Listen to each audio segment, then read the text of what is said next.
Welcome, welcome, welcome, welcome. Welcome to the Social Justice Institute's biennial intergenerational think tank. My name is Ayesha Hardaway. I appreciate those of you, if you could move closer to the middle. I have been asked by our photographer and videographer folks to sort of like try to have us coalesce closer together if we could. Yeah.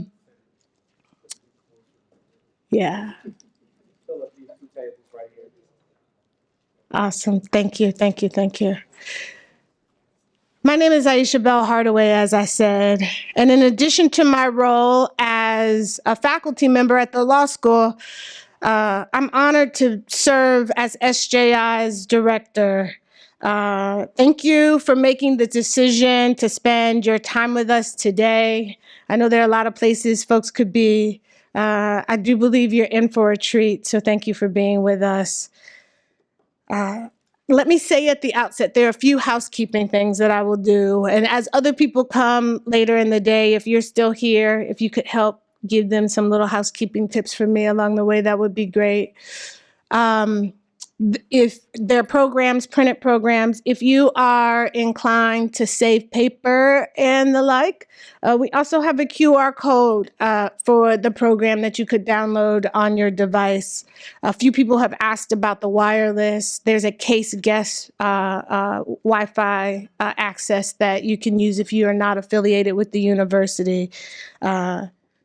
And I should also say we have books that will be for sale out in the atrium. Plenty of our panelists, presenters have written phenomenal works, and you're able to purchase their books, courtesy of a cultural exchange.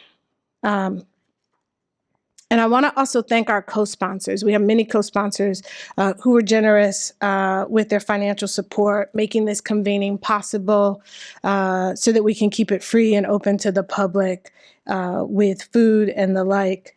And at the top of my remarks, I also want to acknowledge and thank SJI's staff, leadership team, and volunteers. They have Ali Reza and Allison are both in the room right now. If you could just give me, Allison is our department administrator. Ali Reza is our this year's postdoc fellow. If you could please give them both a big round of applause for me.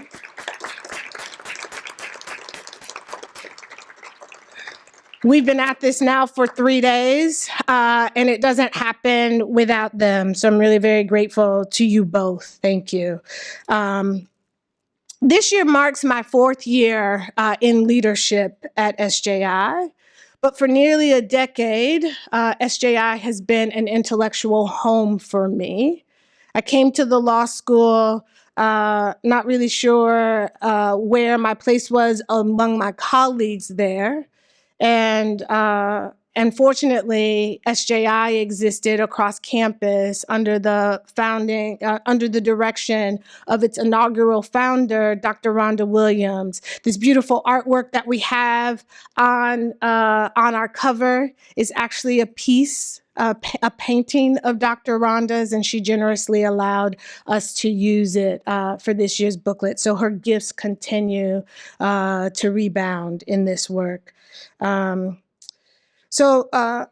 SJI has long been an intellectual home for me. It was the place where I gave my first intellectual presentation, my first academic presentation in front of a very large audience. It was the same year that Angela Davis was here, and I got to be in intellectual fellowship with Dr. Davis. Years later, got to be in fellowship with Ibram Kendi as he shared his research around the racist origins of the United States in his work Stamped from the Beginning. And so it's always been a place of robust dialogue, intellectual honesty, and curiosity. And so no matter what they tell y'all about us, that's who we are. Our dialogue is keenly focused on interrogating the multiple and interlocking oppressions that are intricately woven into the fabric of this country and abroad, wherever you find societal hierarchies. Those oppressions that serve both as a blueprint and the brick and mortar of racism, classism, sexism, ableism, xenophobia, colonialism, and all of the evils that harm us. So it's with that strong connection to SJI that I came to this role in May of 2020, just as the demand for racial and social justice reached a fever pitch. Individuals whose personal and professional worlds provided them with the privilege of shelter, the privilege of ignoring and being ignorant to, the privilege of not knowing anything about the visible and invisible ways racism, state-sanctioned violence, domestic terrorism, and an unwavering commitment to the almighty dollar culminated in the public lynching of Brother George Floyd, and later the COVID health and economic crises that disproportionately affected Black and Brown people. It was during that time that I observed a very interesting phenomenon. I've talked with others across the nation, so I know we're not unique, but I'll tell you what I know, right? And that is that while all of this was going on, folks who were openly admitting their ignorance about racism, they didn't understand that racism, like the novel virus, infects everything that it touches. And they came with me, along with many of you, I'm sure, onto Zoom, professing a desire to learn. They wanted to demonstrate, shortly after, right, joining the community, they wanted to demonstrate what they learned. Because, of course, we were all quick studies in that moment. And I may not have to tell you, because I suspect your powers of observation were keen also. Shortly thereafter, all of the performance began. The virtue signaling commenced, and everyone's mother and their cat wanted a land acknowledgement. Everybody wanted a land acknowledgement. It was clear that those who were a quick study had either slept through or missed the lesson on reparations. Had they been alert, present, and accounted for, they would have understood, as the Dr. Ernest Campbell of the storied Riverside Church understood when he agreed with James Forman's Black Manifesto, that demands for reparations in 1969 couldn't be met, would need to be met, and the only way to do that would be both to apologize and provide recompense. Dr. Campbell told James Forman in a letter, "You don't simply say, 'I'm sorry' to the man you robbed. You return what you stole, or your apology takes a hollow ring." So you won't hear me, as a function of my role at SJI or otherwise, debase the innumerable and unspeakable losses of the Native tribes that once lived on, with, and through this land we now designate as Northeast Ohio, with a simple recitation of a formulaic land acknowledgement. But whatever you do, don't mistake the absence of something like that, of something that doesn't arise even to an apology as a slight. It's quite the opposite. At SJI, we're keenly aware of settler colonialism's destruction and how, fast forwarding then 3 centuries, the displaced and dispossessed playbook began to use something called eminent domain, even in the very spaces that we now occupy. When domestic terrorism didn't work, the eminent domain land grab was used to remove, then after the Native populations, to remove them Black establishments from even this very section of Euclid, from East 105 up to Mayfield here on Euclid, which is a stone's throw from where we sit today. The Institute is actively engaged in resurfacing the history of that dispossession through an oral history project on the businesses of a man by the name of Winston Willis, and we'll have more to come on that later. Why? Why are we doing this?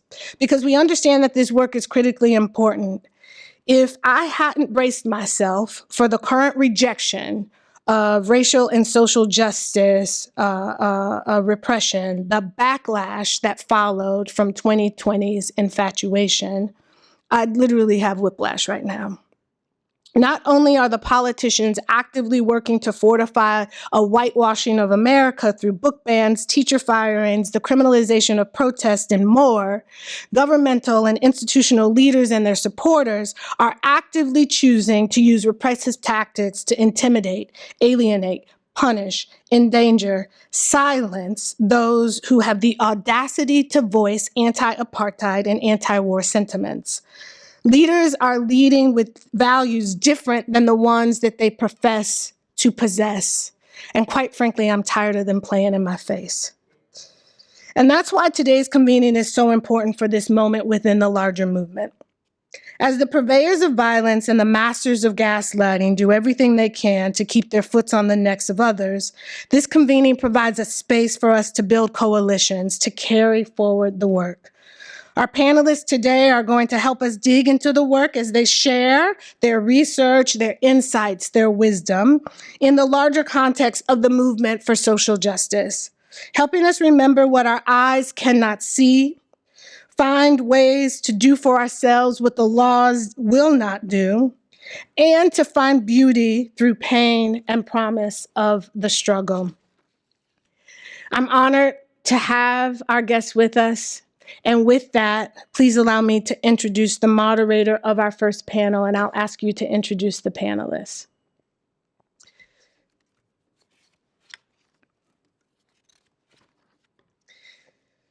Cynthia Connolly. The first panel will be moderated by Cynthia Connolly of the City Club. Cynthia received a BA in American Culture with a focus in Native American Studies from the University of Michigan. A city of the Little Traverse Bay Bads of Ottawa Indians, she began her civic work at an early age, serving as a youthful tribal representative at the National Congress of American Indians located in Washington, D.C., which advocates for government policies to help Indigenous people. Today, she's the board chair of the Lake Erie Native American Council and taught the Native American Studies course at Kent State University for 8 years. In 2021, Cynthia was named a Native American Top 40 Under 40 by the National Center for American Indian Enterprise and Development, as well as a 2021 Crain's Cleveland Business 40 Under 40 awardee. Cynthia, I'll turn it over to you as we welcome our panelists. All right. Well, again, good morning. I'm Cynthia Connolly, as you heard. I'm really excited to be here today. We have some incredible panelists. And actually, I would love if we just kind of went down the line and quickly introduce yourself. And then I know that we're going to spend some time, digging deep into what, you want to talk about specifically. But if you would mind just going down the line really quickly, name and what you hope to, why you're excited to be here. Thank you, Cynthia. So I am Nicole Crawford, and I am the director and chief curator at the University of Wyoming Art Museum. So I feel like I'm kind of an outlier here right now. But DJ and I have a project that we work on together, and he'll probably explain more of that. So, my name is Darrell Jackson. Everybody calls me DJ, so they hear that referred to most of the time. I am a professor of law at the University of Wyoming College of Law.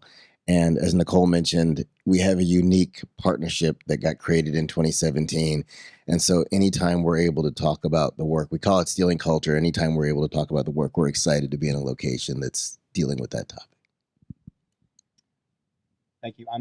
I'm one of the local ones. I'm a professor in political science department. My name is Pete Moore. I work on Middle East, African, and international politics. And do we have Keith on the line right now? He's calling back. All right, we have Keith LaMar. He is actually calling in. He'll be joining us via phone. So there's going to be a little bit of back and forth with Keith. So just bear with us as we get back in touch with him. If we may, I would love to hear a little bit more about the work you're doing. If you want to start with DJ and Nicole. Okay, so we wanted to make sure we captured it as well as we could. So we have it written down, and most of the time we kind of freelance.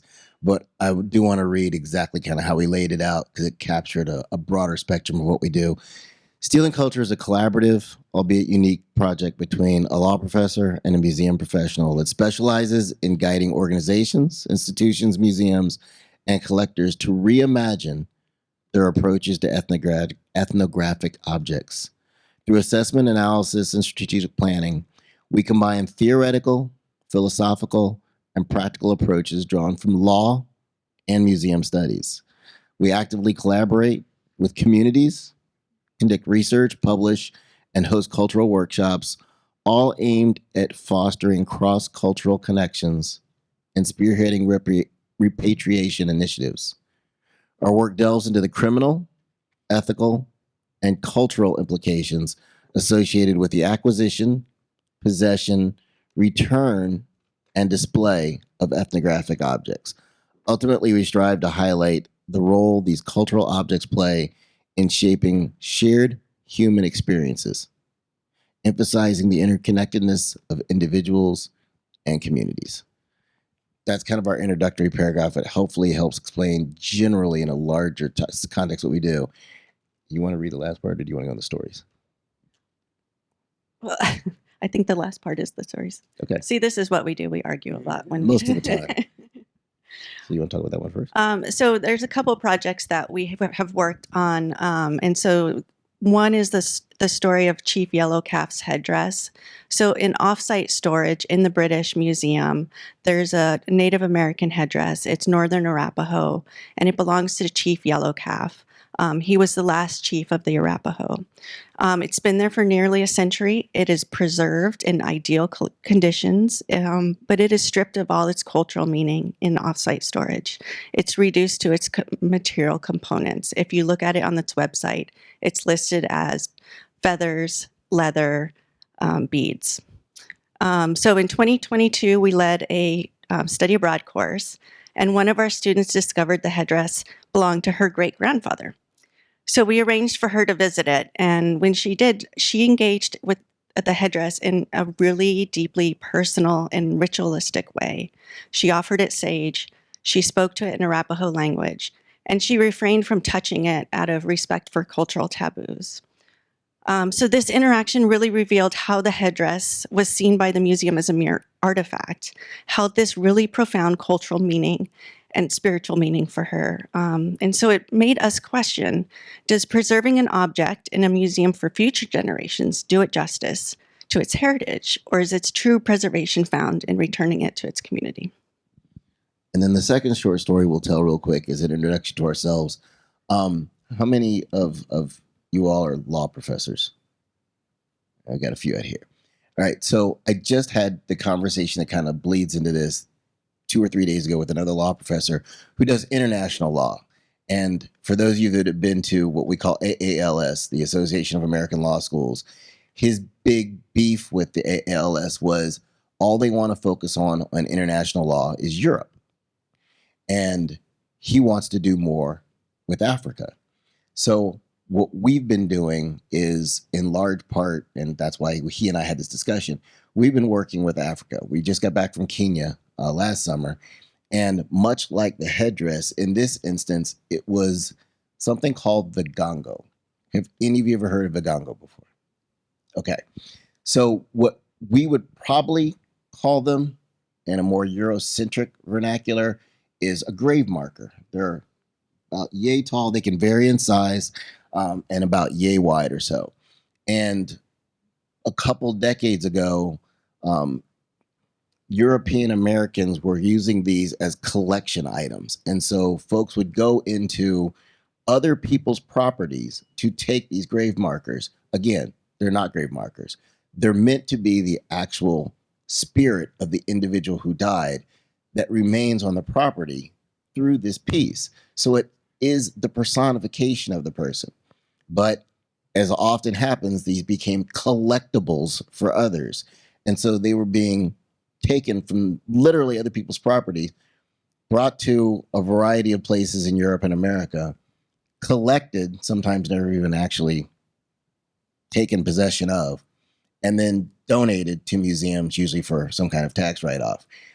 But our work was working with the museums in Kenya to return substantial number of these to the tribes in and around Malindi. And so we had the opportunity to actually go into what is known as the sacred forest and be a part of returning these items to an entire tribe and witnessing the emotions and the care that went into seeing their relatives, again, because it's not a marker, it's a spirit, their relatives return home. And I can't tell you the most profound moment of much of my life was, I've been to Africa before, but this time sitting down in Kenya and we were welcomed open arms. People gave us all kinds of celebrations, but to be sitting at table with folks who were from Kenya looking at us and saying, welcome home, welcome home. That was one of the most profound moments in my life, and part of the reason that I love doing this work with Nicole. And I just want to add one more thing to that. The Vigongo, as they've started to come back, when they were taken, they started to see a drought. And as they've been coming back, the weather patterns have been changing. So when we went to the ceremony, it started to rain. It hadn't rained in 5 years. And I get chills every time I tell that story. It was amazing. Everybody was so happy, and we were out there all dancing together. And it was amazing to bring the ancestors home. So. Dr. Moore, do you want to spend some time talking about some of your work? Well, I'll just do it when we give our talk. So are we, Yep. okay, I'll start. We're here for that then. All right, thank you. Yeah. We're going to go down the line. Everyone has like about 8 minutes-ish Okay, to talk yeah. about work. Yep. So my particular focus here is on sort of the international dimensions currently and their local connections. And I'm going to talk about some pretty difficult things, and I really wish it wasn't necessary to discuss these issues, but it's really, really good to be together, and to do this collectively. I want to start first with grief. Grief for all of those lost, and for the wholesale destruction of societies in 2 genocidal wars in the last year, one in Palestine and one in Sudan. In my brief remarks, I want to first try to situate these humanitarian crises and their global costs. Second, I want to try to lay out how our own country and American societies have reacted to and are connected to these events. And then finally, I want to try to address a question that I believe is central to this forum. What does this particular international moment mean in the larger struggle for social justice? What to do? And I don't have easy answers. I don't have clear answers. But I hope that in our discussions after this panel and later today that we can think collectively about pathways forward, both globally and locally. Much of the background that I'm going to talk to you about regarding Palestine and Sudan, I wanted to give you a reference, an online source. It's called Middle East Report, or MERIP.org. It's been around since the 1970s. I'm an editor on it. It's an open source online. We publish a lot, short things by academics and activists on the Middle East, to include Sudan. First, in briefly laying out what has transpired in Sudan and Palestine over the last year, I want to stress that the fighting and the violence and the humanitarian atrocities did not begin a year ago, but have their political roots in each colonial period, the late 19th and early 20th century, and in the creation of the State of Israel in 1948, and Sudan's independence from the United Kingdom later in the 1950s. In April of 2023, an alliance in the Sudanese military made up of 2 factions, one called the Sudanese Armed Forces, the SAF, and the Rapid Support Forces, the RSF, collapsed, catapulting the country into an unprecedented war.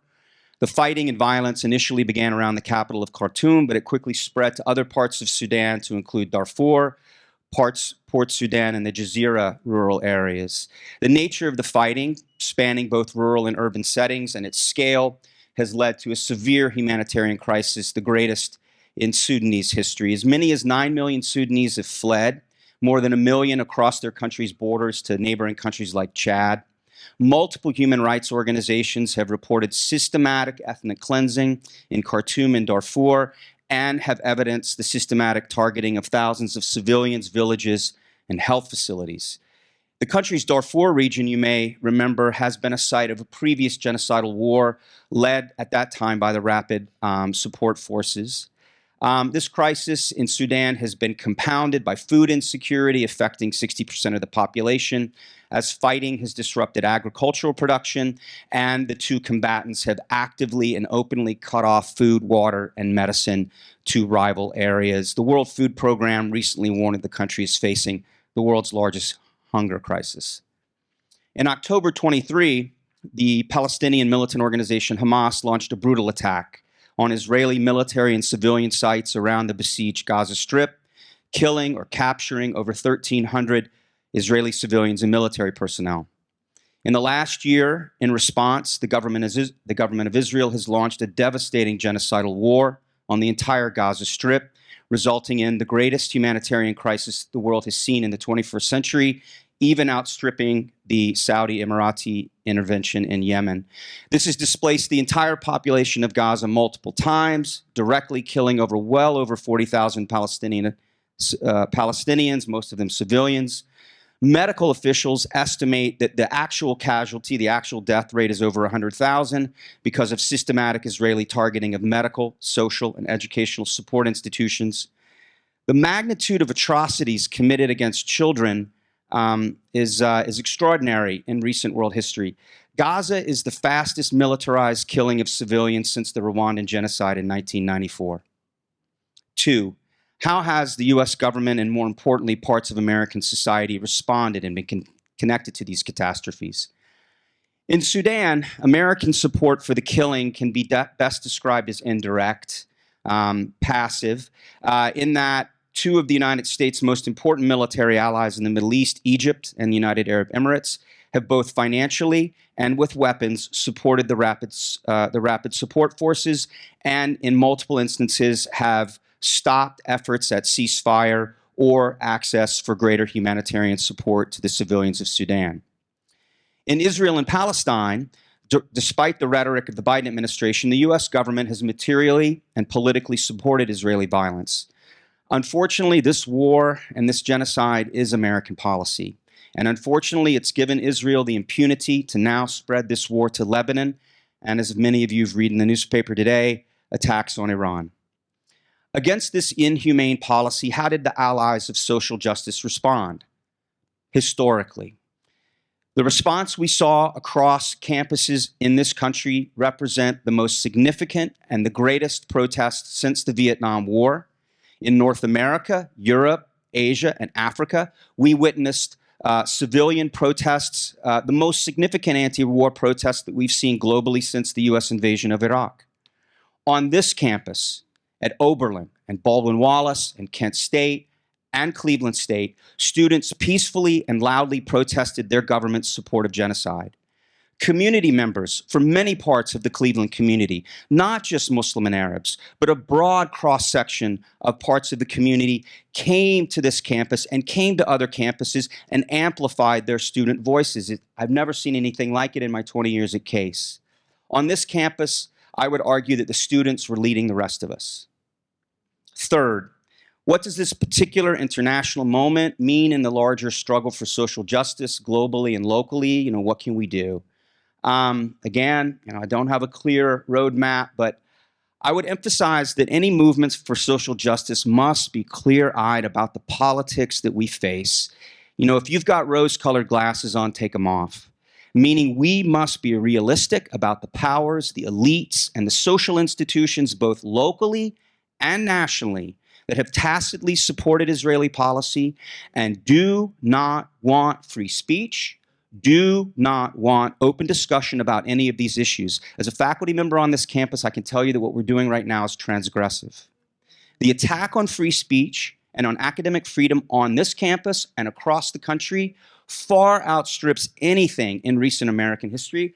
I wasn't around during the McCarthy era, but I've read about it, and it seems like tiddlywinks compared to what we've encountered so far.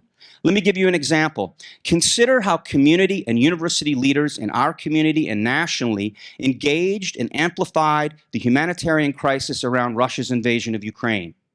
Compare that to the response of those same elites, media, and local institutions to the peaceful student protests of genocide that we saw in our own communities. On this campus, and unfortunately across the country, administrations called their own students racists. They arrested them, they surveilled them, they investigated them, intimidated, banned them from campus, banned them from graduation, and in some cases suspended them. Unfortunately, the silence off campus has been shameful. What to do? Solidarity in the face of this authoritarian power, and I think that is the proper term. We are seeing authoritarianism spread locally and nationally. We must hold to the idea that genocide anywhere reduces all of us. We must continually hold those in power accountable for their work against the very values of justice, equality, and humanity that bind all of us. I'll try to be hopeful, and I'll leave you with one quote from the playwright George Bernard Shaw. "The reasonable man adapts himself to the world. The unreasonable man persists in trying to change the world around himself. Therefore, all progress depends on the unreasonable man." Thank you.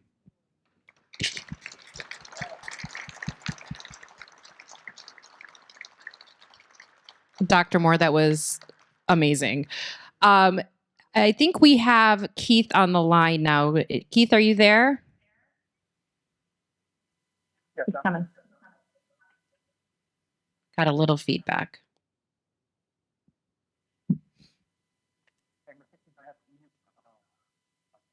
I think I hear him. Can you hear me? I think I hear you. Can you hear us? Yeah, I can hear you. Testing 1, 2, 3. All right. I think is everyone can hear Keith? All right. We have all the nods. Keith, this is Cynthia Connolly. Thank you so much for joining us today. If you would mind introducing yourself and kind of set the stage, like where are you calling in from and how are you doing today? Yeah, well, thanks, Cynthia. Hello, everybody. As you just heard, my name is Keith LaMar, and I'm making this call from a supermax prison in Youngstown. You know, I can tell you that it's not often that someone in my position gets the opportunity to sit on such a prestigious panel of people discussing what matters having to do with the state of the world. I just heard the gentleman speak about what's going on in Sudan and Palestine. I really feel honored to be included in this conversation and not just a little bit out of my depth. You know, I've been invited to speak about the work I've been doing as an activist, a musician, and artist, which is truly amazing given my circumstances and the road I've taken to become who I am. So hopefully I can say something meaningful that will justify my presence here today. You know, I grew up not too far from where you all are right now. I'm from the Lee Hardwood area, from a neighborhood called the Village, or Miles Heights, as it's also known. And the funny thing is that I've never been to Case Western. I've also never been to the Cleveland Art Museum. And I mention this because proximity doesn't always mean access. In fact, you can live in a place and never see what's right in front of you. And it's not because you aren't looking, but because self-concept is destiny. Probably what James Baldwin meant when he said identity helps us locate ourselves, but it also traps us. I couldn't agree more. When I was 13, I fell in with a group of older boys from the neighborhood who happened to be car thieves. I hadn't myself become a delinquent yet. In fact, I was a straight A student and the starting quarterback on the championship football team. Still, I found myself in the backseat of a stolen car one day with about 5 other boys. We were arrested. When it was time for us to go to court, we were taken in front of one of the most notorious judges on the bench, a judge by the name of Leotis Harris. I'll never forget his name. Boys I was with were tough kids on their way to becoming hardened criminals. But even they bowed their heads in the presence of Judge Harris. And he was merciless. Before I could wrap my mind around what was happening, he delivered one after another to a harsh prison system. By the time he got to me, I was paralyzed with fear. Something life-changing was about to happen. Feel it? Keith LaMar. He droned under his breath, looking up from a folder in his hand. He'd been studying the report that had been compiled by a case manager, informing him that I was an honor roll student and had a clean record. "What you doing with those bad boys?" he'd asked. I hunched my shoulders, trying to look as if I had remorse. In fact, there had been no joy in the brief stint as a car thief. We got into a high-speed chase, reaching speeds up to 80 miles an hour, riding through a residential district, not too far from where you are now in Coventry. We were nearly killed. As far as I was concerned, my life of crime was over, and I think Judge Harris saw this in me. He was about to do something he had never done. "I've never done this before," he told my parents, looking down at me. "But I'm going to give you a choice. You can either take him home and deal with him yourself, or I'll deal with him." He'd offered me a rare grace. I don't know what happened in the ensuing moments, but 15 minutes later, I was sitting in the cell. Couldn't believe it. And somehow I knew that my life was forever changed. And it only took 6 months. I went away as a straight-A student, came home as a criminal. And a criminal is simply someone who believes that what they have is more important than who they are. And for me, the transformation was complete. Sadly, tragically. I had to come all the way to death row to reformulate my self-concept. When I arrived here, I met and was mentored by an old man named Snoop, who introduced me to literature and jazz, or black people's music, as he called it. Very slowly but surely, I crawled out of the darkness that enveloped me. Understanding what had happened to me, I wanted to go back and find my 13-year-old self and give him or her the means and motivation to not abandon themselves as I'd done. Since literature and music has served me so well, I started a literacy project in 2016 called Native Son, an homage to Richard Wright, who given me the gift and love of language. And I've been reading books with young people all over the country in various book clubs at high schools, colleges, and juvenile detention centers. In fact, we just donated a library to Youngstown Detention Center a few days ago, something I'm very, very proud of. And, in all these places, I go in looking for myself, for that precocious young person I used to be. And I always want to tell them that each of us is more than our worst mistakes, paraphrase Brian Stevenson.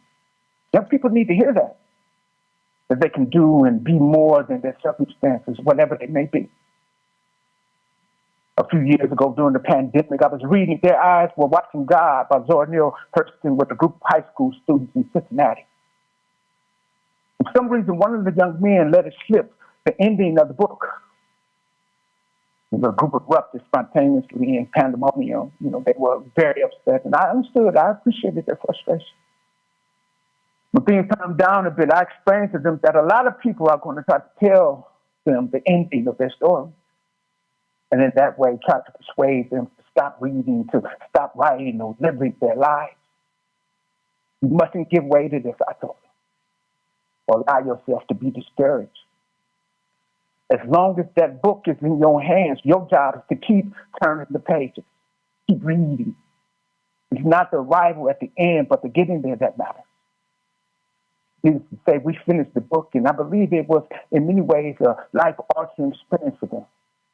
I had shared with them a lesson that, unfortunately, took me a long time to learn. When I was first sent to this godforsaken place, I thought my life was over. But I taught myself how to write here, and in 2014, wrote a book called Condemned, wherein I chronicled the travesty of justice that is my case. I immersed myself in music, and the polyrhythmic pulse of creation was transformed. In 2010 and 20, I joined with a group of amazing musicians out of New York City, with whom I've traveled all over the globe on 3 different continents, performing the music from our album, Freedom First. A few months ago, we performed at the Cleveland Art Museum. So even if vicariously, I've been there now. Now vicariously, I've been to Case Western. Circle is complete. When hearing about the gentleman speak just a minute ago, it occurred to me, because I am aware of the genocidal wars that's going on in Palestine and Sudan. I make it my point to keep abreast of these things, because I understand that what's happening globally is also happening personally. That's my connection to human beings on this planet. And even though right here in the United States, not too far from where you are right now, Black kids, poor kids are being thrown away in the equal numbers as in Palestine and Sudan. It's not as obvious because bombs aren't being dropped, at least not physical bombs. These bombs are more insidious or indirect. It takes years to affect. One day you wake up and you're 55 years old and you're sitting on death row. And your whole life is that different. That can happen to you in this country. We don't have to look far for the problem. We don't have to look far for the solution, because all those things exist inside of us.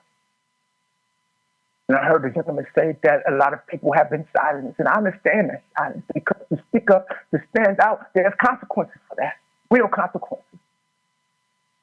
Not only can they put you on death row, but they can take your job. They can interrupt the course of your family's livelihood. They can strip you of your academic pursuits. And they have done these things and more. The only way to stand up against this system is in solidarity. To make sure that they understand that what you do to me, you do to everybody. And that is in fact the case. So I'm really, really honored to be here sharing in this very, very important conversation you all are having today. You know, I want to thank the Social Justice Institute, Dr. Hardaway. Thanks for having me. My fellow panelists, it's a real honor, and I'm really looking forward to hearing what you all have to say. So thanks so much, everybody. Thanks so much.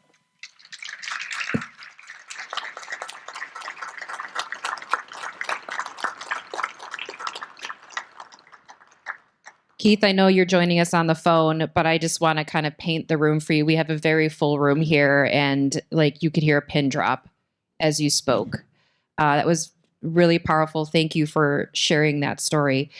I'm going to stay with you on the line. I want to follow up with a quick question for you. We're going to move into a little bit more of a deeper dialogue with the panelists, including Keith, who's again joining us from, I believe, Keith, you're in solitary confinement, death row, correct? That's right. Yeah. If you haven't had a chance, he does have his book on sale here. This is Condemned by Keith LaMar. Keith, if you can, take us to that moment you decided you wanted to write this book. Well, I was sentenced to death in 1995. You know, after standing on my innocence, I elected to go to trial. And that way was educated about the real criminal justice system. All white jury was in panels and no evidence was presented. And, you know, I was summarily sentenced to death. And for 18 years, you know, other lawyers, more learned, more educated than I was, took to him and was supposed to deliver me to my freedom, but it never happened. And for all that time, I went without touching my family, because on top of being sentenced to death, I also had to suffer the double penalty of not being able to touch my family. This solitary confinement and death row are two different things. But because of the political nature of the situation, both of those things were heaped on me. And for 18 years, I wasn't allowed to touch my family. And when I filed a civil suit, I filed complaints repeatedly, tried to work through the system until I found out that the system is not designed to deliver you to resolution. As I say, you can't dismantle the master's house with the master's tools. That's the saying that, you know, my ancestors used to use. There's a lot of wisdom in that. You know, finally, I decided to go on a hunger strike, and I was on hunger strike for 12 days. And after 12 days and media publicity with support from my friends and family, I was able to win the right to have full contact visits. So after 18 years of not being granted this privilege, in 12 days I achieved that, and that taught me something.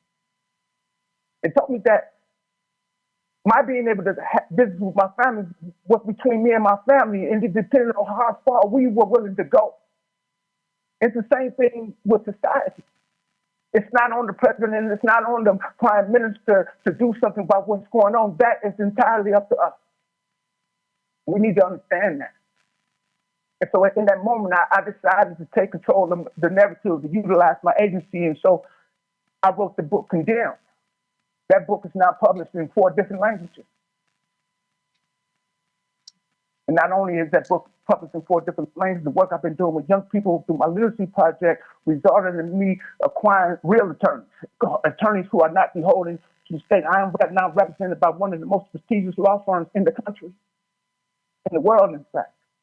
It doesn't mean that I will ultimately be free from this situation, because that's not how life works. And that's not the bet. The bet is not that you will always be successful. The bet or the promise is that if you reach for the light, you will be helped. So that's something that I really had to learn the hard way. But I'm sharing this with you as something that I know for sure, that the momentum is in favor of darkness. But when and if you reach for the light, you will be helped. We will be helped. We live in a dynamic world, a world that is controlled by electromagnetic field. What we do matters. What we think matters. What we say matters. We matter. And it just took me a long time to realize that, but I realize that now in everything I do, for myself and for other people, is centered in that understanding that what we do counts. Yeah. Thank you, Keith. We're going to come back to you in just a little bit. I do want to hear from Dr. Jackson, DJ, and Nicole. You guys are incredible experts around museums, repatriation. Obviously, this is a topic near and dear to my heart. For those of you who don't know, I chair the Lake Erie Native American Council. And we do have ongoing work right now with actually the Cleveland Museum of Art. Keith had mentioned, just because you're proximate doesn't mean you have access. And that resonated deeply with me because we have so many of our objects in that museum. And for those of you who don't know, NAGPRA, the Native American Graves and Repatriation Act, passed in the 1990s. And this is not a unique story to CMA. This is very common. I think you would agree to a lot of museums across the nation that they evaluated their collections once with the local community and didn't do anything again, right? We are now engaged in a really deep community partnership with the museum. And it started actually with them asking us for a land acknowledgement. And we heard from Ayesha about how those kind of fall flat without action, right? And so we followed up with, yeah, that sounds great, but what about all of our family members' bones that are in your museum? Probably have more bones in the museum than we do people who are members of the museum. Yeah. Where are we at with NAGPRA? I know CMA and our community are actually doing really great work. If you go to the atrium, there's Strata by Rose B. Simpson. And that is a direct result of this partnership we're starting with the museum. And I think what is happening at CMA with our community could be a great example of reversing some of that negativity and some of that inaction from the 90s to today. And tell me where we're at right now with NAGPRA and where should we be? Better than So Cynthia and I and Nicole were talking briefly before this began, and much of what we would talk about today could comprise an entire conference in and of itself. So what I say now in these next 3 minutes is less than a bullet point of answering that question that you just asked. What's happening with NAGPRA? But NAGPRA is problematic in so many ways. From its inception, it was a problem. It was built on good intention probably. But at its inception, it was problematic in the amount of resources that were contributed to do the thing NAGPRA was supposed to do. Where is it now? It recently went what I'm going to call a reinvigoration at the end of the year last year. And so while since the 1990s, you haven't seen a lot, you've seen some, just small steps. At the end of the year last year, again, this is for the lawyers and the law profs out there. The CFRs that you all taught about in law school are really the controlling guidelines for NAGPRA. And the CFRs, Code of Federal Regulations, are run by the Department of the Interior.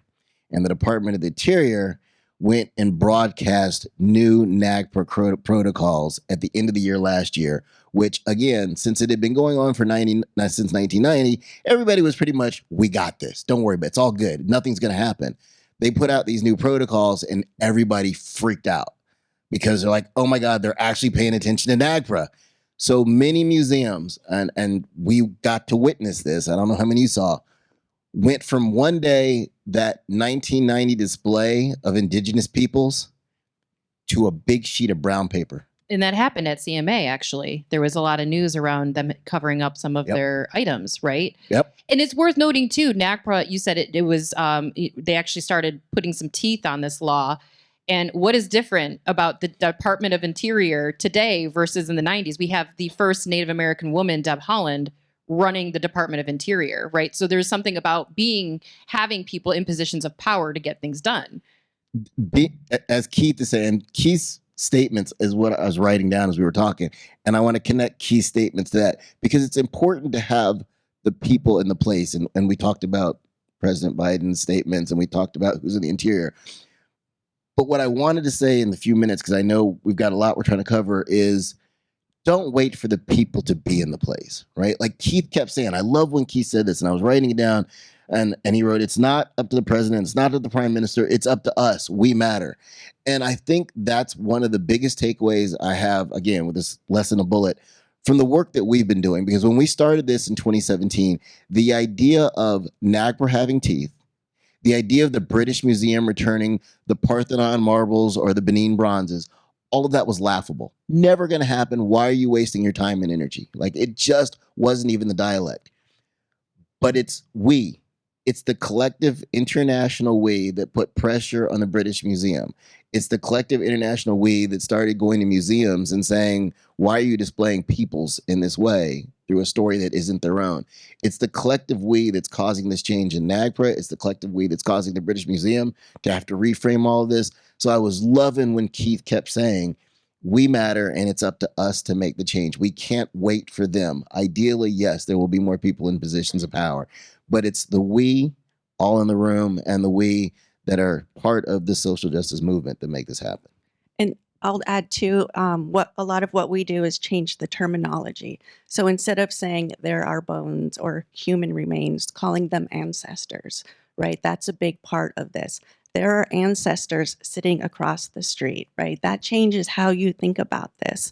That's a big deal. And having Rose B. Simpson in the museum is big because historically in museums, cultures have been shown as dead cultures. These cultures are not dead. Rose B. Simpson there is a huge deal to show that these cultures are still living and breathing and the ancestors are there. I have an incredible story on that note, but we're gonna come right back to that. Let's not forget. Could I ask a follow-up? Absolutely.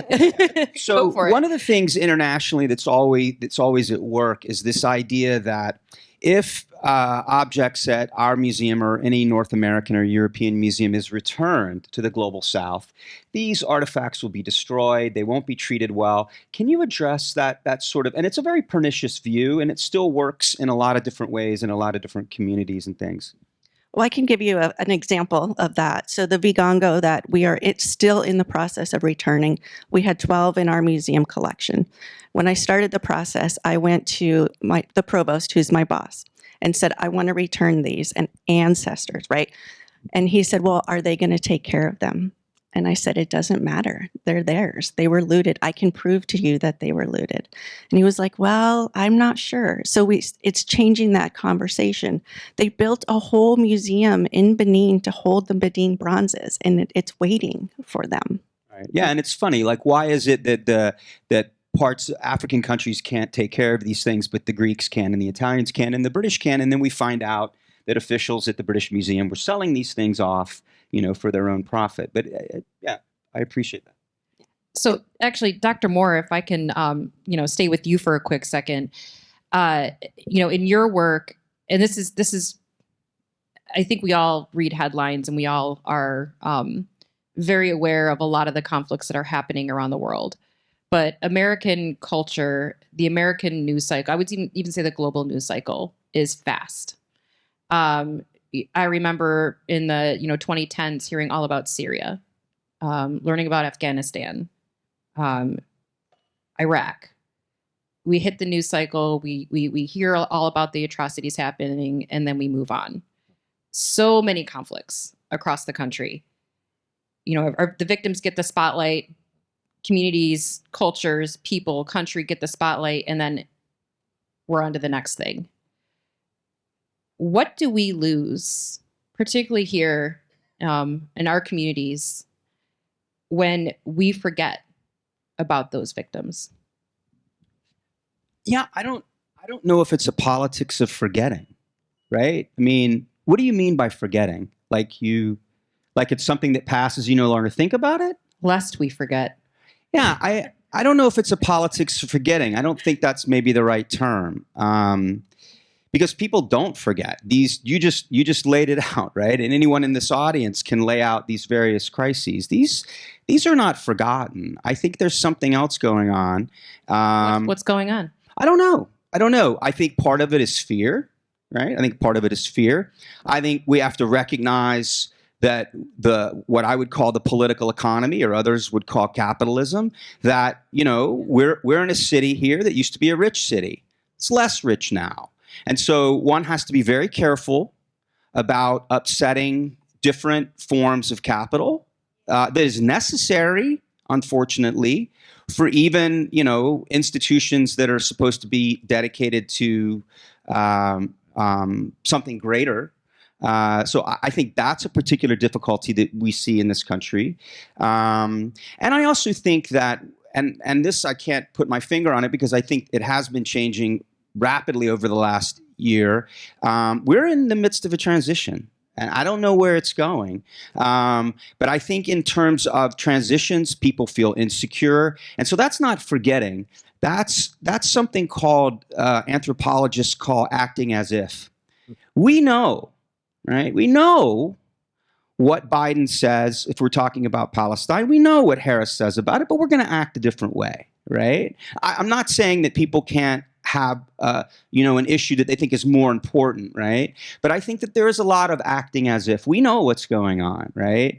I grew up in Atlanta, Georgia, so I am infused with the idea of acting as if. I grew up in the city of Martin Luther King, and I was raised not to call him Dr. King, right? When I was a child in the 1970s, and as I got older, I knew what that was. I knew that everybody around me was behaving one way, and they wanted to, So I think that what we're looking at, we have to be very serious about power. We have to be very serious about what we're up against. And so I don't think it's quite forgetting. I think it's more activated than sort of latent. Do you think the American news cycle is intentionally moving in ways that silence voices in particular communities? You talking about national media? I have no idea about national media. I mean, I feel very disconnected because I don't really watch it that much. I would ask the question more locally. Thank you. Great. Keith, are you still on the line? Yeah, I'm listening. This is interesting. Remembering, forgetting. Actually, Keith, I have a quick question for you, if I can jump in here. No. We're talking about memory and remembering what our eyes can't see. And when we had chatted earlier this week, one of the things that stood out to me was kind of where you came from. I know you grew up on the East Side, and the story of that community being absolutely decimated, as we've seen across the country, by the crack cocaine epidemic, and what that did to whole entire neighborhoods. And you had mentioned you were caught up in that. And a lot of folks forget that story. And I know that recently it's become very kind of a hot topic when we talk about the opioid epidemic and how much attention that has got and the humanity that's been given other communities that wasn't extended, that same grace was not extended to particularly BIPOC communities. Can you talk a little bit about growing up and how that impacted you? And then also, what are you seeing, in your prison where you're at, and the folks that you're interacting with and hearing from and their stories? Again, the thing about remembering, I play chess, and it's all about these patterns. You have to keep in mind the links to this move, that move, to that move, and who can do that the best usually is the one who kind of wins the game. It's difficult. But there could be 30 things going on at one time. You have to train your brain to sustain the narrative, to sustain these stories. What you're talking about with the crack epidemic, it decimated, as you say, not only the community, but individuals. Changed our whole way of interacting with life. In the early 80s, 81, 82, I was like 12, 13 years old. And, times were really hard. Around 85, 86, all of a sudden, this new thing showed up on the scene, and money came with it. So it was, really, really hard to resist the lure of participating in this. And we didn't know the long-term ramifications, the secondhand smoke and all of that. We didn't know that quite yet. Everybody seemed to be in their glory. Ignorance is bliss. We were really caught up in that bliss. Everybody had gold chains. I had a Mercedes-Benz. I was 16 years old. One of my best friends, Kenneth Bright, who's the alma mater is Case Western Reserve. My friend, since he was 14 years old, he and I have been best friends my whole life. And somehow he managed to stay clear as he watched me and the other, mutual friends go down the drain. And as I said, it was all hunky-dory for a minute, and then everything started getting serious. When I was 17, one of my best friends gave me a gun for my 17th birthday. I needed it. I had been robbed several times, and the area where I was living at was really a war zone. Unofficial, but it was a war zone. I was friends with this white guy named Dean, who owned gas stations on the west side, and he started selling me 9mm Uzis. And I think about that now in hindsight. I said, wow, I was deep. A white man was selling me semi-automatic weapons to spread in the ghetto. And of course, when you make that connection as a 3-year-old, there's shame, there's guilt that come along with that, with shame and guilt that come along with your involvement in dismantling your own community. My mother was hooked on crack. My friend's mother was hooked on crack. And so it was a lot of shame came with that experience. Never mind that it was the precursor to mass incarceration and everything that we are doing now. And mass incarceration, if you can sustain the thread, it's directly linked to chattel slavery. What's going on in Palestine right now is directly linked to the Holocaust. And so it's not really about remembering, it's about sustaining the thread, because history repeats itself. We're in cyclical things. And so the only thing that's different is the modernization, the equipment, the instruments that are being used to employ the same power to the same end. What you were saying about how they was treating the artifacts in Benin, they told me that they couldn't let me touch my family because I would attack my family. That was the justification that they gave me for not allowing me full contact visits. They said, well, we're afraid that you're going to attack your family. Never occurred to me. Besides, that's between me and my family. And so you have to be able to recognize the same nonsensical justifications that these people in power give and see through it, cut through it, and understand really what's being done. And yeah, like you say, how they treated the opioid epidemic was about whose life is valuable. As the gentleman said, on October 7th last year, over 1,000 people were either captured, kidnapped, or killed. We're over to 100,000. So it's 100,000 Palestinians next to 2,000. I'm not trying to, say that one life is more valuable than others. I'm saying that's what they are saying. And they're saying the same thing about poor people in this country. We live in a country where the richest 5 people in this world own more than 50% of all the wealth and resources. We can't have a conversation about any of this stuff that we're talking about without first unpacking that massive inequality. And those drugs were dumped in our neighborhood. It's hard to hold on to that fact when someone's son has been killed, when somebody's mother has died of an overdose. It's hard to hold on to these facts, but they just as salient. They just as material. If you put it on a case in court, you would need this too, even though it's circumstantial. But it's directly linked to the crime that has been committed against all of us. We have to really, really kind of get down to the nitty-gritty. I'm talking about if we are the intellectual arm of the community, then it's our job to sustain this thread, to not let each other forget, to help each other hold on to the thread so we can hold on to the new ways, the more modern ways that they have, employed to do the same thing. If we do that, like, as I do on the chessboard when I'm playing, and here it's a really, really serious thing. Sometimes at one point it determined whether or not I was going to be able to have toothpaste to brush my teeth. Gambling playing chess.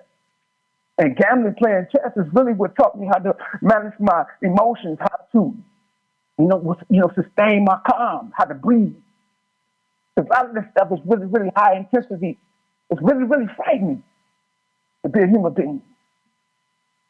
Terrifying. And when your heart rate reaches certain beats, yeah, just one thing, but the heart rate, we got to learn how to breathe with each other. That's very important. Yeah. Sorry about that.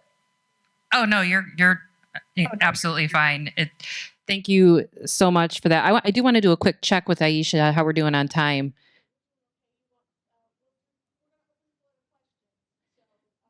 Yeah. Sure. Yeah. So we're going to, definitely get to a little bit of an audience Q&A. Go ahead and, get that question together, thaw a little bit, get it moving in there. I do have just 2 more quick questions, if I may. I do want to go over to Dr. Jackson, DJ, and Nicole. You had mentioned earlier about the importance of having, Rose B. Simpson, this amazing modern artist, indigenous artist, in the atrium of CMA. And that was actually a very intentional thing by our community, because the way that we're often portrayed in museums as these historical artifacts. At the Museum of Natural History, there was a quill box that my aunt Yvonne Walker-Keshik created in like the 1990s, sitting next to moccasins from like the early 1900s, late 1800s, and like presenting it like an artifact. We're like friends on Facebook, she's still here. And this goes back to even when I was younger, going to, I grew up in Michigan. I went to the Ann Arbor Natural History Museum, and the last floor of a 4-floor exhibit was Native Americans. And I had told my classmate that I was Native and this exhibit, and his response was, "You can't be Indian. Indians are extinct." And it boggles my mind that this is how we're constantly portrayed. How are we doing better? How are museums doing better at changing that narrative of Native people as not only honoring and respecting our culture, our ancestors, our history, but also do they feel a sense of urgency to also include that modern lens, to also include who we are today? So I would say I live in Wyoming, so I live in the West, and a lot of the artwork that has been collected is definitely, cowboys and Indians, right? That has done by old white men. So one of the policies we have now when we do juried shows is we do not accept artwork that is done by an old white man of Native communities, of Native subjects. And we get a lot of pushback actually from the community about that. not the Native community, obviously, Yeah. but so it's slowly changing, I think, but incorporating people like Worsby Simpson. She did an amazing exhibition in the Denver Art Museum too. So it's bringing in the contemporary voices. And when we were talking about NAGPRA and shutting down exhibitions, the Natural History Museum in New York, the director there had written a really great essay about what the new NAGPRA and shutting down their exhibitions. So we went to go see it and how they were doing it. And we could not find the galleries anywhere. They were erased from all the maps, all the wayfinding material. We had to find a docent who had an old map to show us. And I was shocked that the director had been so overt in talking about it and then erased everything. So the whole culture right then was erased, right, instead of confronting it. So I think the one of the things that Native communities are struggling with the most right now is literally being visible. And it's ironic to me because we are some of the most visible people in American pop culture, sports mascots, media, place names. Like, we are everywhere, but simultaneously not there. And that erasure, I think what we're talking about today, lest we forget that erasure is actually very real and probably the largest form of racism we're facing today. Dr. Jackson, you're nodding your head. I think that the idea of erasure not only applies to the indigenous communities in North America, but our research suggests it's been applying across communities globally for a significant period of time. One of our projects took us to the Pacific Islands, and we were looking at how Europeaners, in particular people of Scottish descent, were collecting items out of the Pacific Islands, so indigenous people there. And we were looking at the items that were taken back to Europe and then put on display to create a story of what the Pacific Islanders were, to define them. As we did our research, we were finding out that the Pacific Islanders were essentially giving to the Europeaners items that were insignificant. They didn't care about these items. That their whole story was, why would we give something away that we care about? We need these items. We're not giving them to you. But those items became the European story of the people. And so literally the story was wrong because the items weren't meant to display or say anything that the Europeaners were saying to them. So this idea of erasure goes to the secondary level of the story wasn't right in the first place, right? So you have multiple problems on this isn't who we are, and then you're trying to eliminate the thing that was wrong in the first place, but there's no activity whatsoever in correcting, restating, telling a true story. So that I just want to make sure we understand that what we're seeing here is happening in the entire world. Dr. Moore, while we have you here, I really feel like we're what, 10 days from the election? Or I lost track of the countdown here. The American one? The American election, yeah. What would you say in the first 100 days of the next president, whomever it is, what would you say would be top of the inbox, their foreign policy inbox? So they open their email. What are some of the most pressing things you think our next president would have? Well, I mean, if you're asking me what might happen versus what I want, well, what might happen is nothing different. I mean, I don't think there's anything different I don't think we have any reason to believe that, at least in terms of foreign policy. So if we're talking about the conflicts that I mentioned, the U.S. relationship with China, the global climate action, I don't think there'll be any change. I mean, I don't. In terms of the foreign policy, you know, at least in my opinion, in the last 20, 25 years, there's deep bipartisan, and by bipartisan, I don't mean American society. When you look at public opinion polls of Americans about whether it's, you know, domestic issues or foreign policy issues, there's the two parties have a lot more in common on these key issues. Personally, I think that as much of that we're witnessing a transition here in this country, I think that a number of scholars have begun to look at not just the American support for genocide or allowing genocide to occur, or serial violations of all the values that we've been told that this country stands for globally. I mean, I think one could always say, well, there was a liberal international order for which the United States always had, an exception, right? So Vietnam, I mean, fill in all of the horrible atrocities the United States has practiced in the global South. So, but I think we're moving to something different. I think that we have seen, and we are seeing, and it started before Sudan and it started before Palestine, but I think we're really seeing an abandonment of all of those liberal values and institutions that the United States prided itself on and built up over the years. And I think we're seeing an abandonment of that. And I think that's incredibly dangerous, despite the fact that this system, as I mentioned, was already very unequal. But what replaces that? Very fearful, because the idea that we're going to now engage the world, and this is, again, pre-Palestine Sudan, is just based on raw military power and coercion, right? I mean, just think about all the countries the United States has under economic sanctions. It's immense. And so I do think that there is something changing. American elites, primarily in Washington, the foreign policy blob, now no longer feel that it's useful in their interests to abide by the bedrock, of international law. And one of those is an international arrangements. And one of those achievements was the definition of genocide after the 1948, coming together of the UN. So I think that's alarming. Okay, I know that we are going to move to Q&A, and I saw there was a guy with a mic. There you are, gentleman in the button down with the microphone. If you have a question, please raise your hand, and he will come over to you. We have two microphones, so on either great. side, Where's and the if second you're way over white on the sweater. other side, Yes. if you feel uncomfortable speaking, there's also note cards. Just hold them up. We'll come and grab them as well.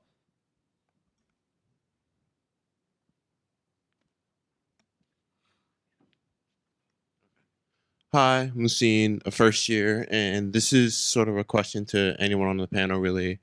But with like the complacency in America around issues that the public thinks are most important, like police brutality, the murder of innocent people on death row. Like, for example, Keith, who is currently facing murder, and then Clefo Williams, who was recently murdered, and a man named Robert Robertson, who was also on death row wrongfully. And like all these horrible things that are happening in the world, like 100,000 Palestinians have been killed. I don't even know the scope of how many people have been killed in Sudan. With like all these like terrible things happening in the world, how do we remain optimistic for change? I think, Keith, are you on the line? I'd love to toss that one to you if you can. Did you hear the question? Yeah, sure. Yeah, thanks. Well, I don't think it's a matter of remaining optimistic or pessimistic. It's about figuring out how can we be realistic about what we are seeing and what it means in the larger frame. It's all connected, I think. I really believe that, and because we have created these problems, globally, collectively, we also have the ability to solve these problems because they are our problem. So I don't think it's a matter of us feeling that we are beyond ability or capability to solve. We've created all of this, global warming, all of this is man-made. All these wars, they're not, hurricanes and earthquakes, although those things are also part of the equation. But I just think it's a matter of trying to surround yourself around people and material that lends, helps you test your reality, so you can be more realistic in how you move through the world. Yeah. Keith, you had mentioned before too about the power of the humanities, art, culture, really helping you thrive in your situation. Do you want to talk about that really quick? some of the things that they are taking out of public schools, not private schools, but public schools. They don't want to fund them because these are the things that, cause people to question authority. Once you learn how to listen to music, I've spoken to kids in NYC at the new school about music theory, and, they always ask me, like, how are you, able to collaborate with these musicians under the conditions that you are in? And, it's a thing about us as human beings that's not physical, it's not mental, but, it's spiritual. And that it's not bound by walls and bars and all these other things. And it's really, really an important thing, an important component of who we are. And so taking these things out of the schools and depriving kids an opportunity to tap into that thing is a way to disarm them before they even get on the battlefield, before they even join us in the work that we are trying to do. And we have to combat that. I mean, music, if it wasn't for music and books, I don't know where I would be, who I would be. James Baldwin, Toni Morrison, Richard Wright, Nelson Mandela, all of those people are in here with me. I'm not in here by myself. And those people, this library, I have a massive library, learn about art and all of these things. And these are the things that have allowed me to, continue with myself. And so art and literature is very, very important. Very important. Yeah. Thank you, Keith. I know I saw a couple hands over here. Okay. Hi, I'm Dorcas Johnson. I'm a dual fellow at Case Western out of Weatherhead in youth development and resiliency theory. And in that, I posit positivity in answers and assets in people, environments, places. Keith and the rest of the panel, let's speak to how we change this. You say we remember what we cannot see. We have a hidden set of records that archivists have been led by white contemporaries who have written history for all cultures, their own and everybody else. We have to think of ways that we get more ethnic involvement by involving our youth and people like myself. I went back and I got me a MLIS in digital humanities and archival studies. I'm one of 8% of Black archivists in this nation. We need more. We need more indigenous. We need more in every ethnicity so that we can capture what cannot be seen or remembered, pull it out of that record, and find ourselves in the record so we can make ourselves prominent. We need more careers and exposure for youth in that.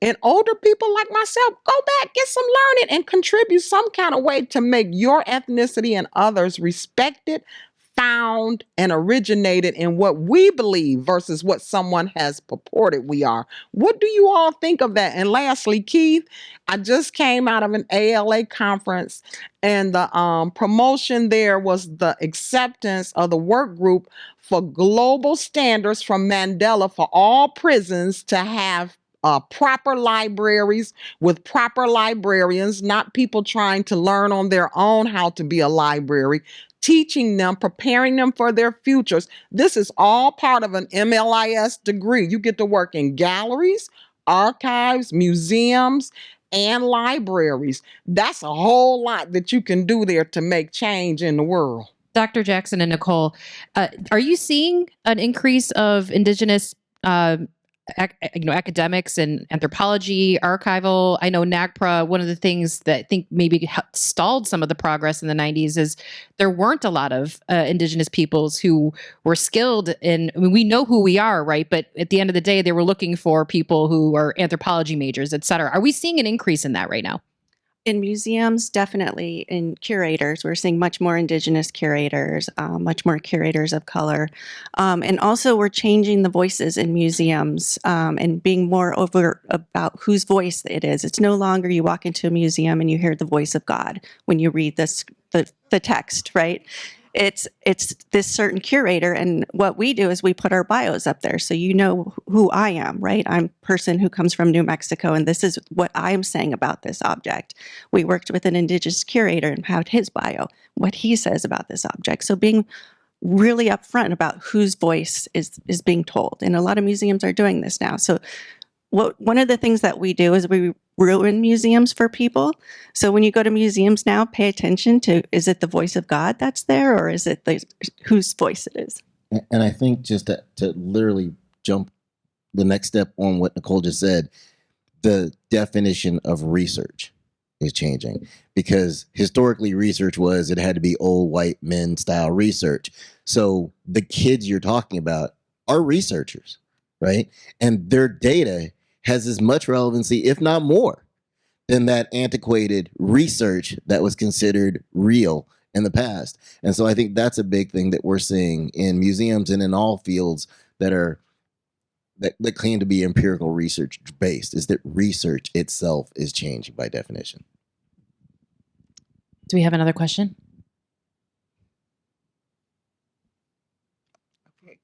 Good morning.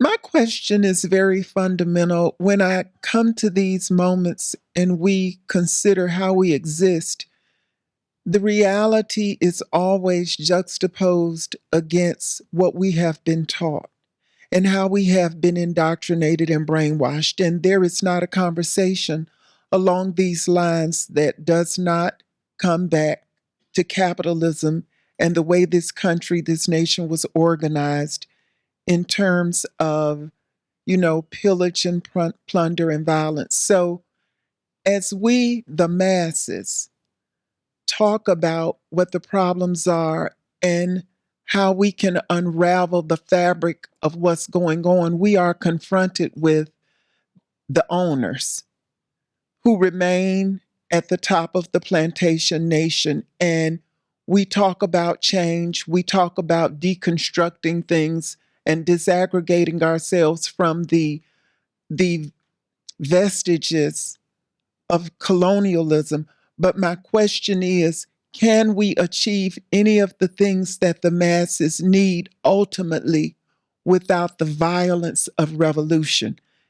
I know it's going to take a revolution in thought, and I know that change fundamentally comes from the bottom up, but the people at the top exert so much control over the message, over the narrative, over what we perceive as possible in terms of electoral politics. And so I beg the question of you as I pose to myself, can this system be changed in a way that does not devolve into something violent? Can we have the revolution without violence? Because I sense that it is coming. That is a very, very powerful question. Dr. Moore, do you want to start? Wow, yeah, that's a really good one.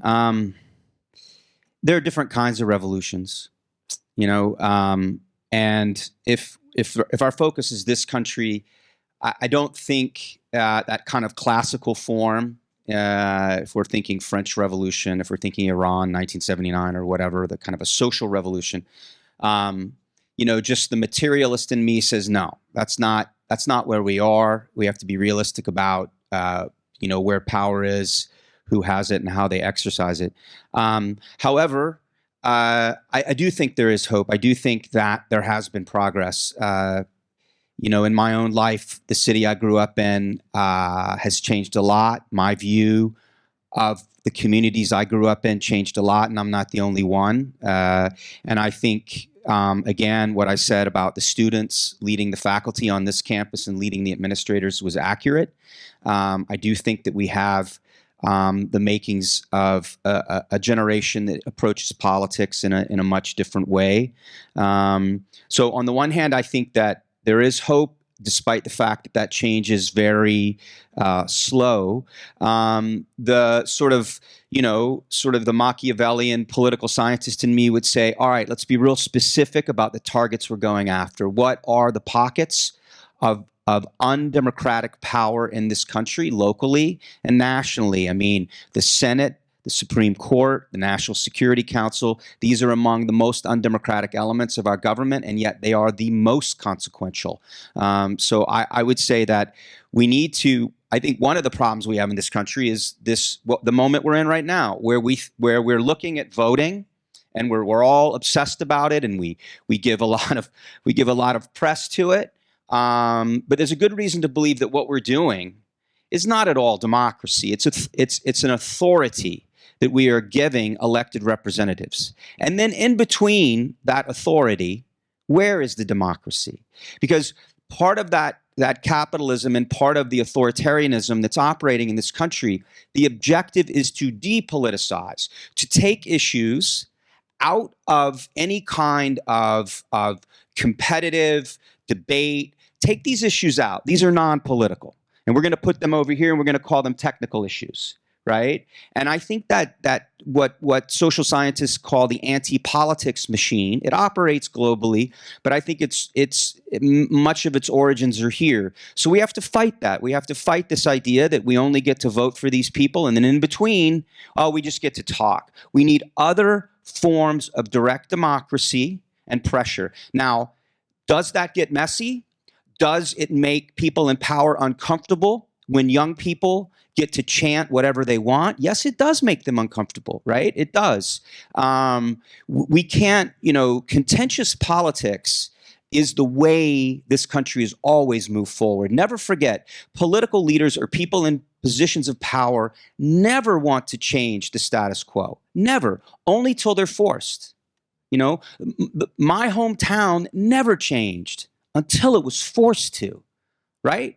Through unfortunately a civil war, but then a civil rights movement and the continuing pressure. So I think we need to move what we focus on. We need to stop obsessing on voting as the penultimate act of democracy and really start to enhance those other forms of direct pressure and collectivity in between these elections, and to hold more people accountable in different ways. Easier said than done, but that would be my elevator speech. All right. Please, a round of applause for Dr. Moore, Dr. Jackson, Nicole, and if we may, a very loud round of applause for Keith LaMar joining us from Youngstown. Keith, thank you. Thank you for joining us today. And I know I'm going to hand this back over to Ayesha to close this out. Thank you all so much. I want to make sure, if I didn't say this already, that Keith's book, Condemned, a CD and other materials are available outside in the atrium for purchase throughout the day. The proceeds for that are used to do the work to try to bring him home. So please, by all means, support Mr. LaMar. Keith, I don't know if you're still on the line, Brother Keith, but if you are, I saw a lot of, like the first time I listened to you speak, there were plenty of wet eyes in the room today. You are a powerful, powerful man, and I am honored that you accepted the invitation to be with us today. And I know that your story is causing folks to think more broadly about what it means to ensure that we don't forget our brothers who have been locked away. Thank you.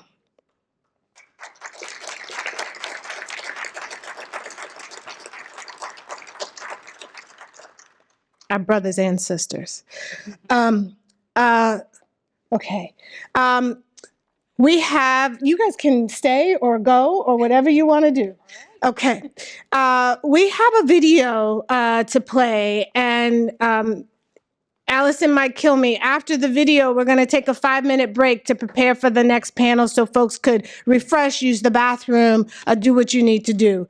But I want to set up this video for you. I mentioned in my opening remarks about the erasure. It's so interesting that this panel, there's a thread here, talked about erasure, but the erasure of Black businesses from 105 to Fort Boulevard, Mayfield here.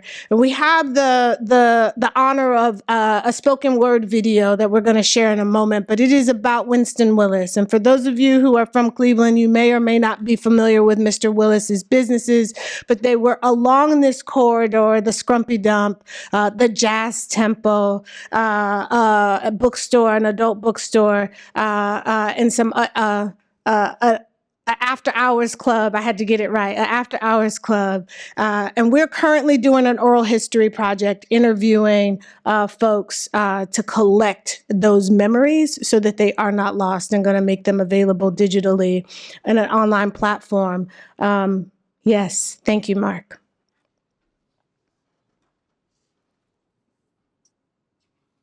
This time, it wasn't 4 little girls in Birmingham, nor was it the Philadelphia commune move that got Rizzo's taste of Nagasaki, losing 11 souls. It wasn't the Rosewood remedy for Black success, flames fueled by jealousy. It wasn't Tulsa's Black Wall Street war that left blocks of Black institutions in smoldering piles of ashes. It wasn't Africatown, Alabama, home to descendants of the last enslaver ship to reach American shores years after slavery's prohibition, in their precarious location downwind of toxin-spewing industries that leaked death into their neighborhood with vigor. It wasn't Central Park, New York City, surreptitiously stolen from melanin Americans who founded Seneca Village only to lose it to eminent domain, undervaluation, and redefinition. This time, it wasn't the hanging of a 12 years young boy and the mutilation of his body without justice, just malice. It wasn't the summer of 1919 when cities across the nation were aflame with open hatred and murder widely escaped punishment for the loss of Black life. It was none of these atrocities. It was Cleveland, a city that had seen its profile rise from the butt of jokes to the mayorship of Carl B. Stokes. Smoke, still rising from the uprisings, sent Europeans packing from East Side bastions of ethnic pride, leaving empty spaces, economically developed into a 28 business empire in Murray Hill's backyard by a young Black entrepreneur who played the game too well for neighboring UCI and Cleveland Clinic. Adding insult to injury, exercise of his free speech exacerbated their disdain for the stain on the blueprint for Euclid Avenue development. In the dark of night, faceless faces in high places played chess, fabricating baseless charges, followed by the kidnapping of a Black millionaire who was given an unwanted vacation in a Chillicothe jail while his businesses on 105 in Euclid were bulldozed to the ground. His nationally known nightclub, the Jazz Temple, met the same fate as the 4 young lasses in Birmingham. Under the gleaming glass and metal structures lining Euclid Avenue and casting shadows on Carnegie as the sun sets in the west, lies the soul of unparalleled success of a Black economic engine derailed by entitlement, greed, and disregard by an establishment so callous that the corruption was covered up by a newspaper that refused to tell the truth, forgetting to deal plainly, and television stations that followed suit. Instead, gay 90s imagery flaunts the erasure of Black culture that permeated the aftermath of white flight on East 105 and Cleveland's main thoroughfare. Winston Willis lives with a legacy obscured by a brick tower named for another W.W. W.O. Walker. Initials that flagrantly illustrate the tragic nature and the obliteration of the dream that became his nightmare, and a fairy tale that goes untold on both sides of the Cuyahoga River as time and life move on in the public health crisis called racism. Cleveland style.